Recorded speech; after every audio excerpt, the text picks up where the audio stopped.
நானே கேட்டிருக்கேன், உனக்கு வந்து தோணலையா அந்த மாதிரி எல்லாம் பேசுவாங்களே மொண்டாட்டி அவங்க கூட ஆடுறா அந்த மாதிரி ஒன்று சொன்னா நான் என்ன நினைப்பேன். அந்த மாதிரி ஒரு இதை என்னால் ஏற்றுக்கவே முடியல. அப்படி சொல்லியிருந்தா எனக்கு பிடிச்சிருக்கு ஆடுறதுல என்னதான் தப்பு அப்படி சொல்லிட்டுலாம் கன்வின்ஸ் பண்ணுவேன். எவ்வளோ வயசுமா உங்களுக்கு ஆக்சுவலாக கல்யாணம் ஆகும்போது?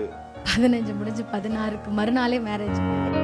குழந்தை பிறந்து 1 வயசு இப்போ தான் ஆச்சு. ரிட்டன் ஆப்ரேஷன் பண்ணி இப்போ அந்த புண்ணு ஆறாமல் இருக்கும் அப்படிலாம் சொல்லும் போது எனக்கு அப்படியே நடுங்குது கை கால்லாம். அழதான் தெரிஞ்சுது அப்போ இவ எதுக்கு ஆடுறா அப்படின்னு சொல்றவங்களுக்கு தைரியம் இல்லை. அவ எதுவும் பண்ண மாட்டா, அவ சரியா இருப்பா அவ இதில் அப்படின்ற நம்பிக்கை. எனக்கு அவர் கல்யாணம் பண்ணும்போது எனக்கே வீடு இல்லை. எங்கள் தாத்தா பாட்டி வீட்டில் தான் அப்படி தான் மேரேஜ் ஆச்சு. தம்பிங்களுக்கு காலைல ஸ்கூலுக்கு இல்லை சாப்பாடு எப்படி அனுப்புறது, சரி நான் பார்க்குறேன். 20 ரூபா இருந்துச்சு. நான் பஸ்ஸுக்கு போகிறதுக்கு 10 ரூபா, வரதுக்கு 10 ரூபா டான்ஸ் கிளாஸ். அப்போ அந்த டைம்லனா இரு பஞ்சமி நீ போகாத அப்படின்னு அவர் சொல்லியிருக்கலாம். நான் இங்கே சேனல்லையுமே எதுலையுமே நான் எங்கள் அம்மா பற்றி பேசியிருக்கவே மாட்டேன்.